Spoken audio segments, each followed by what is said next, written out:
everyone, welcome back or welcome to my YouTube channel. Today's video is how to be the best version of yourself. I have 6 tips and I'm super excited to share with you all. These are of course self-help and improvement tips that I personally have used, try and truly believe in, and let's just get straight into the tips. Tip 1 is something that I like to call refresh. This is my slow morning. If you are someone that rushes a lot, you tend to have a chaotic morning, this is something that I truly advocate that will do you so much. It will do so much for you. A slow morning is a privilege, it is a luxury, it is an opportunity to set the tone for your entire day and your entire life. I have work around 7 a.m. I will get up at 5 and I will have 5 to 6 is my time. I'm prioritizing my needs. So slow mornings can be you alone with your coffee, non-lyrical music, affirmations. A cold shower is a great way to start off your morning. It helps regulate your nervous system. Or a workout, Pilates, yoga, whatever you're feeling, you have that hour to yourself. You're allowed to take your time. You're allowed to set that intention. And also, you can incorporate planning your day. I love my planner. My planner and I are best friends. That sounds so sad, but I live a life with intention. I like to write down 3 goals in the morning and I like to feel refreshed as I'm doing it. This tip of having a slow morning, this habit of having a slow morning has quite literally, it never leaves me feeling drained throughout the day.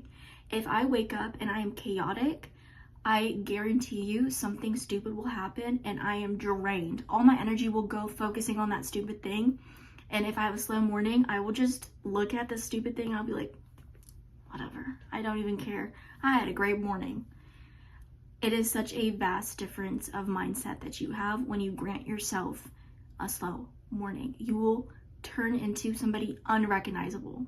Tip two is grounding. It is finding some sort of grounding technique and implementing it into your daily routine. Grounding can look like sunbathing, walks out in nature, less technology, journaling, praying, whatever fits you, do it. Do it.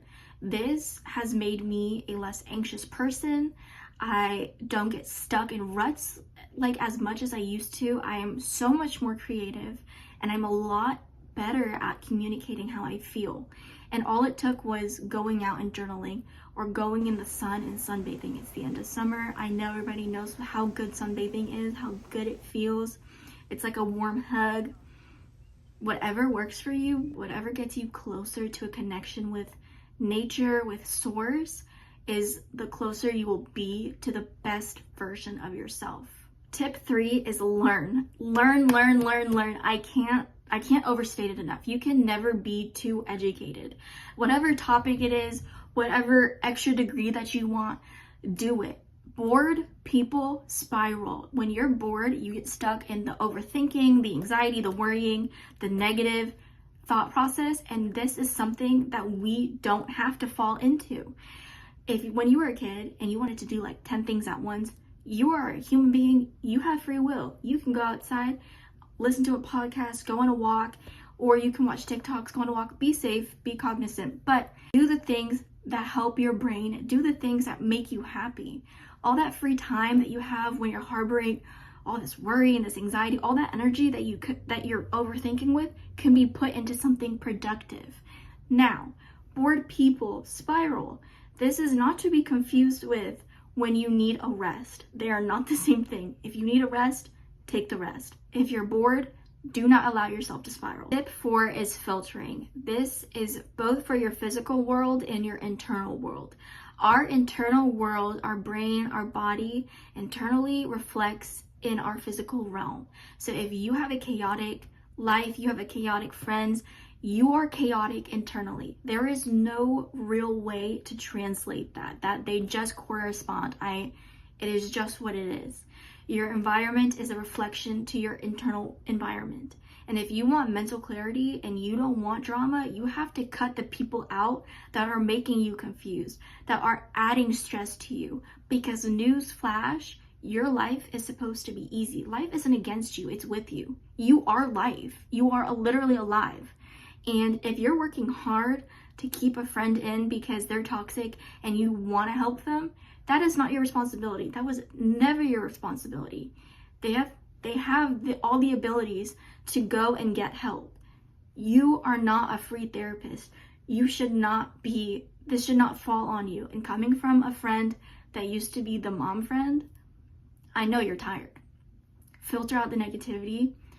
Do yourself the favor, because you would not want to see your own kids suffering to keep a friendship because somebody else is negative. Treat yourself how you would treat a child, positively. Tip 5 is work smarter, not harder. Now, I've seen this quote be applied to academics, to work. I'm applying this to relationships and friendships.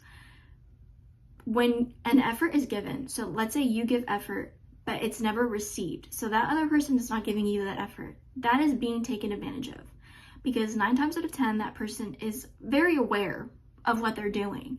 And if they're not, you don't want to be with someone that is not self-aware. You can't teach someone awareness. This is something that they have to learn on their own.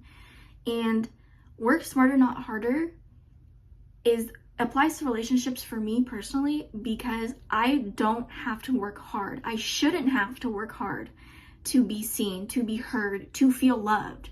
This should be the bare minimum. And it's kind of sad that it's not. What we should work hard at every day is communication, but that's it. If we're fighting, communicate. That should also be a bare minimum. Even if we're both yelling at each other, the point is that we're communicating. Is it always healthy? No, but it's a lot better than fighting for someone's attention. Work smarter, not harder. This is a representation of you are treated the way you treat yourself. If you don't have good expectations, if you don't have good standards or boundaries, people will walk all over you. Work smarter, understand what you expect in life, what you expect of yourself, what you expect from other people before you go into a relationship and have to work hard, have to go and find out the hard way that actually being loved should not be hard. There are thousands, hundreds of thousands of people that would love you just the way that you are. But you're putting all your effort into one person that barely raises a pinky for you. I'm getting really intense. I'm but my last tip is tip 6, which is you're not in control, and you never were. And it's something that I struggle with too. I know, as a control freak or somebody that struggles with anxiety, it's bamboozling. But what we are in control of is our reactions and how we internalize things. Anybody can say literally anything to you, because like I said, you have free will, so do other people. How you internalize that is up to you. It is not their responsibility that they hurt your feelings. Was it rude? Sure. Should their mother have come and got them? Absolutely.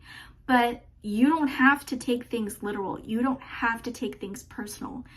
And having that boundary drawn in you, which is, I only value my own opinion. So if somebody comes in here and says something really triggering, it doesn't affect me. I won't let it affect me. That's your choice.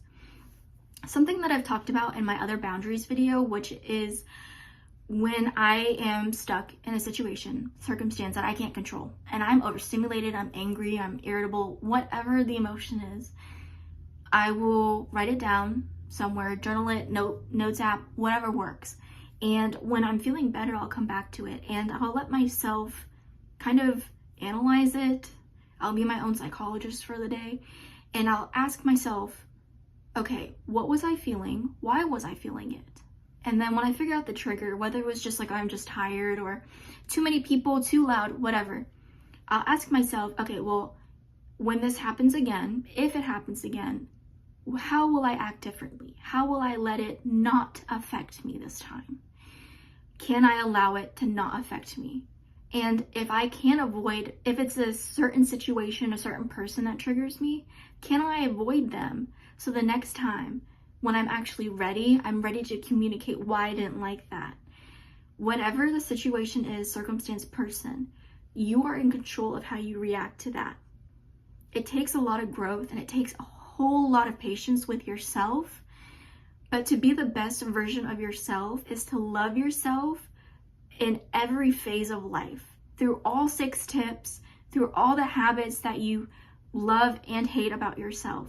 It is being real with yourself, even on the days that it's so hard that you just want to crawl into your bed and be like, actually, this is too much work.